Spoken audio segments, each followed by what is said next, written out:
Brasil, um país realmente de todos? Será que as diferenças aqui convivem em harmonia? Infelizmente ainda não.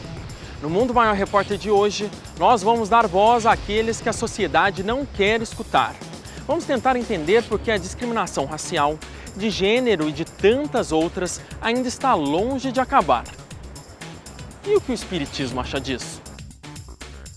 Se Kardec, nos tempos de hoje, fosse codificar a doutrina espírita, ele diria que fora da justiça social não há salvação. E ainda, o racismo escancarado. 12 anos indo para a padaria numa bicicleta comprar pão, foi abordado pela rota. O preconceito extra grande. Eu recebi a seguinte pergunta: tu é muito gorda, não tem como ser feliz assim. O mundo sobre rodas. Algumas meninas brincando, minhas vizinhas. Vem pra cá, aleijado. A violência contra as transexuais. Ele partiu e me deu uma voadora aqui. Que eu caí ali na frente, eu já caí com o rim estourado. Já. Projetos de combate ao preconceito. Eu coloco que o Que Negra é Essa, ele se mistura muito com a minha história. Mas ele existe só porque o racismo e o machismo existem na sociedade. Livro dos Espíritos, a parte terceira, sobre as leis morais. Todas as leis morais se encaixam na questão do acolhimento às pessoas. Essas e outras questões agora, no Mundo Maior Repórter.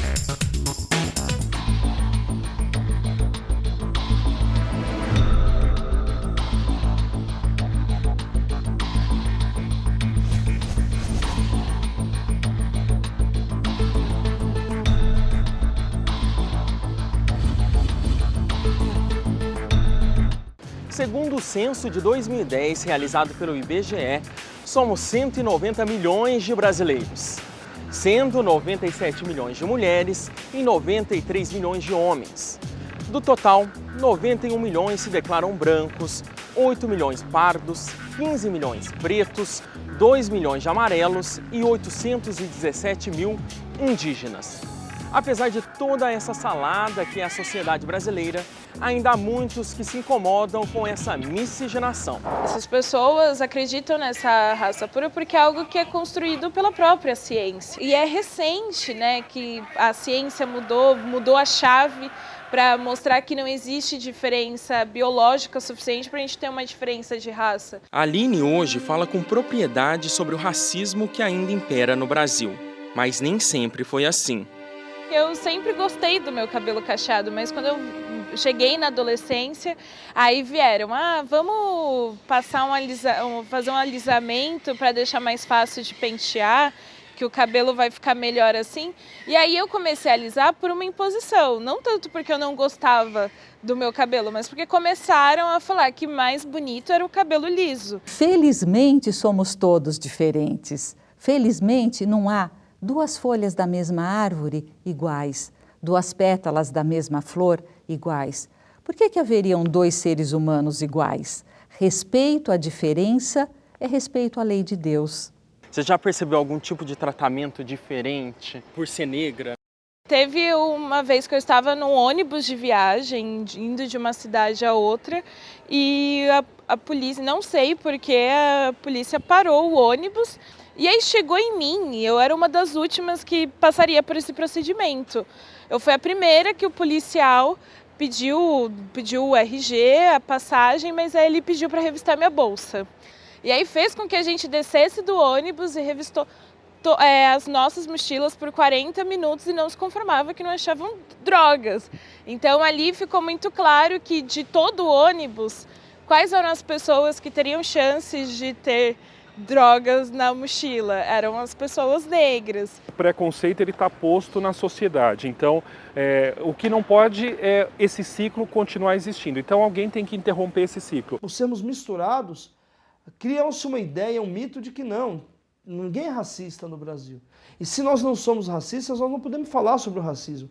E ao não falar, a gente não pode denunciar, a gente não pode escancarar a verdade e a gente não pode, por consequência, punir suas práticas racistas que existem, que estão espalhadas no nosso cotidiano. Somos produtos desse histórico de preconceito que vem também de outras vidas. Ele pode ser reforçado na presente existência, mas ele também vem de outras reencarnações. Como explicação, mas sem sombra de dúvida, não é motivo de nós estarmos justificando. Porque eu aprendi assim, sabe? A síndrome de Gabriela. Eu estava no bar com os amigos e um rapaz que eu não conhecia, ele se sentiu à vontade, na liberdade de colocar a mão no meu cabelo e falar, ai, nossa, como adoro o cabelo ruim. E após isso, ele se debruçou sobre a mesa em que eu estava sentada e começou a me puxar pelo cabelo, falando, ai, minha mão tá presa aqui, não consigo, alguém me ajuda, e fazendo piada sobre isso. Então a piada nunca é inocente. O politicamente correto, na realidade, é uma lembrança de que as minorias, elas sempre se ofendem. Se hoje elas têm voz, é uma questão de respeito. Elas sempre se ofenderam sem voz. Hoje, militante do movimento negro, ela está cansada de ser chamada de neurótica e radical por aqueles que acreditam que racismo e machismo não existem. Não é histeria. Também tem algo que a gente tem que entender, que quando a pessoa está passando por uma série de preconceitos, óbvio, quem que aguenta? Né, passar por uma série de violências, passar por tudo isso e ficar tranquilo. Já o ator e cantor Bokassa Kabenguele só descobriu o que era preconceito quando chegou ao Brasil. Que na verdade eu venho enfrentando esse problema até hoje. Nascido na República Democrática do Congo, país majoritariamente negro, ele chegou aqui aos 10 anos de idade. Com 12 anos, indo para a padaria numa bicicleta comprar pão, foi abordado pela rota, um camurão que abre, saem 4 policiais, né, extremamente bem armados, com metralhadoras apontando para você. Na escola, recém-chegados ao Brasil e sem o domínio da língua portuguesa, Bokassa e o irmão eram chamados de macacos. Toda vez tinha sempre uma agressão verbal, né, não física, mas não menos importante, e isso mexe com a autoestima de uma criança. Né? O bullying é a materialização do preconceito, é a exteriorização do preconceito. No fundo, o bullying está ligado a como nós nos enxergamos enquanto sociedade. Uma personalidade agressiva, ela já mostra indicadores desde a infância. Muitas vezes é a criança que não pratica, mas dá risada. Muitas vezes essa criança não tem nenhuma repressão. Não há uma autoridade suficientemente capaz de colocá-la, de educá-la conscientemente. Mandela já dizia, e com grande sabedoria e propriedade, que o preconceito é aprendido. Ninguém nasce preconceituoso. No caminho da escola, um outro fato recorrente marcou a sua infância. O transporte escolar particular pago pelos meus pais. Íamos diariamente para a escola, só que eu e os meus irmãos, antigamente tinha a parte da praia que chamava chiqueirinho, íamos todos os irmãos nesse chiqueirinho. Que é a parte de trás. É a parte de trás. O que acontece é que meu pai paga tanto quanto todos os outros pais, né? E só nós ficamos num lugar que não tem segurança, não tem conforto. No final do ano passado, tivemos mais uma demonstração de racismo.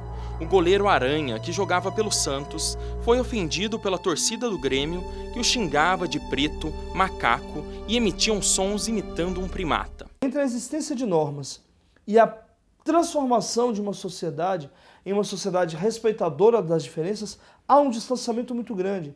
E há um fosso profundo que é a inaplicabilidade dessas normas. Ou seja, se você pegar a lei de crimes raciais, é muito raro. Certa vez eu fazia uma palestra e dizia, eu não conheço nenhum caso de alguém que tenha sido preso pela prática de racismo no Brasil. Não são só as mulheres e os negros que sofrem preconceito. Milhões de brasileiros representam um outro grupo excluído pela sociedade e muitas vezes esquecido pelo poder público. A própria estrutura da cidade, a própria estrutura já não ajuda tanto ainda, né?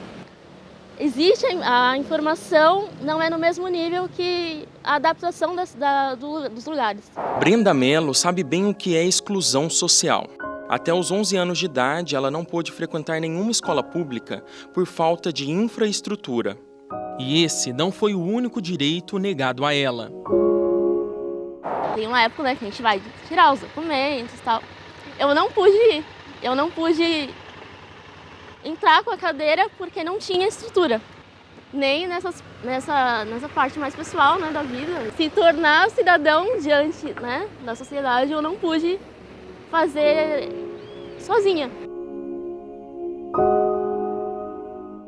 É possível que uma cadeirante, uma pessoa com deficiência, ela ingresse com uma ação judicial no sentido de, para assegurar o direito à educação, o Estado seja obrigado a assegurar o seu direito de ir e vir.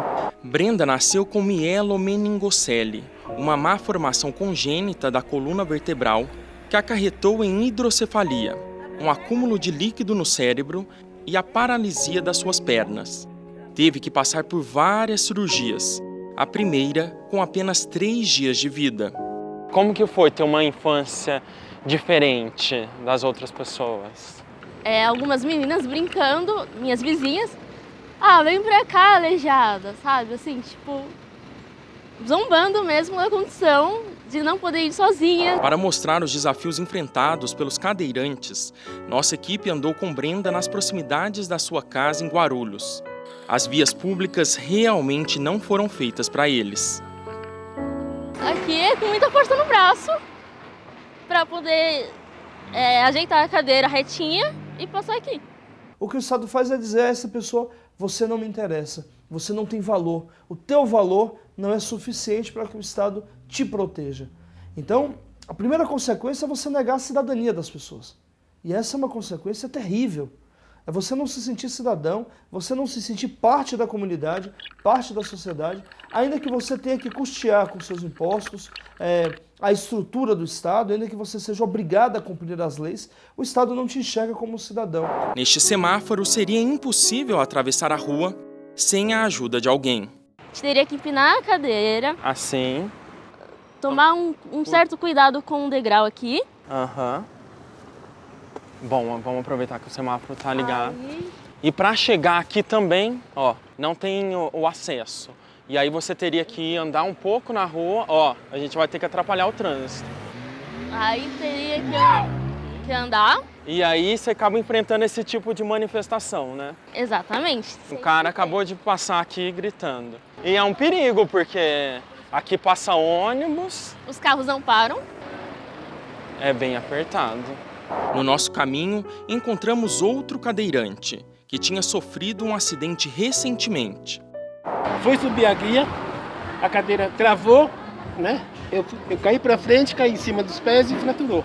Se eu não encontro no olho do outro o meu irmão, se eu vejo no olho do outro um desigual, eu preciso de muitas encarnações ainda para me aprimorar. Desrespeito e insultos são apenas uma pequena parte do que os grupos excluídos podem passar.